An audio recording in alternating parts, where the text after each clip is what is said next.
Marsbot was a little bit of an experiment. Can you build a piece of software using Foursquare technology that's an app that you never have to use? You know, you install it in your phone and you basically forget about it, and then Marsbot will learn based upon the places that you bring it, you know, using Foursquare technology, and then it will text you occasionally and say, hey, I noticed you're at this coffee shop, you should try this one instead. Hey, I noticed that you spend a lot of time in this neighborhood, this restaurant just opened up. So, you know, when you think of things like Siri, for example, where you always have to say, hey Siri, help me out with something, we try to flip that upside down and make it more, hey, Marsbot wakes up and taps you on the shoulder and says, hey, I found something great, let's go there together, you know, later this afternoon or later this weekend. Have you found that consumers like that model, though? Maybe we don't want to be constantly reminded of something. Maybe we only want to be told when we ask. I think that's the direction that a lot of this stuff is moving, and you know, because we have this vision for the types of things that will exist in the future, and you know, we have the technology to create them. Like, we do experiments like Marsbot. We create apps like that so we can learn from them.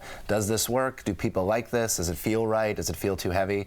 And you know, we have a large number of people that use it, but it's not, you know, the biggest app in the US. But I think, you know, you're a user, and we hear from people all the time that, like, it's actually really interesting. There's something interesting here. It'll be cool to see where it is a year from now. And so we think a lot about those things. I think Marsbot and Foursquare are an experiment for us in understanding that people should have almost a Spotify Discover Weekly style approach to the world. And you may get into habits in your life. You always go to the same soup place or salad place for lunch. But we all live increasingly in these urban places where new places are opening. There's all kinds of authentic, memorable experiences. You don't have to settle for the same old, same old. And I think one of the wonderful things about Foursquare is that we always stood for not spending your whole life in front of a screen, but actually getting out and exploring the world. And so Swarm is kind of a game. Who did the more interesting thing this week? Who got out and traveled, or tried the new soup dumpling place, or explored a new neighborhood and earned coins for that? It wasn't just coins for the sake. It was about, hey, we're getting out and we're experiencing the world. And I think that's always been the ethos of Foursquare. And so Marsbot is an experiment to really push you to try something new each week. Yeah.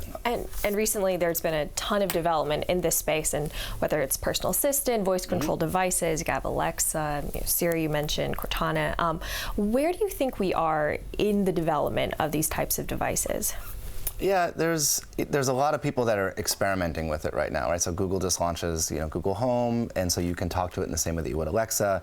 You can imagine that it gets connected into lots more things, your calendar and kind of the searches and your emails that you do.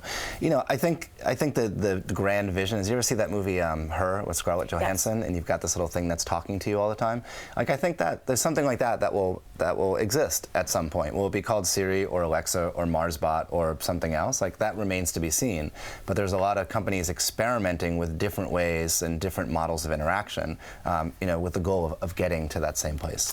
Foursquare is developing a lot of technology, already has a lot of assets that could potentially fit very well in a number of companies. If you received an acquisition offer today, would you take it?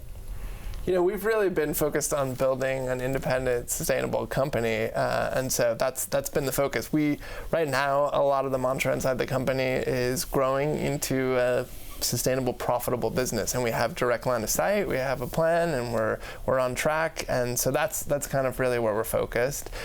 Ultimately, whether Foursquare becomes a company that someday can go public or someday becomes part of a larger entity isn't something we spend much time thinking about. Regardless, we want to build a company that's going to live on for a really long time and get a chance to sort of try to fulfill its destiny.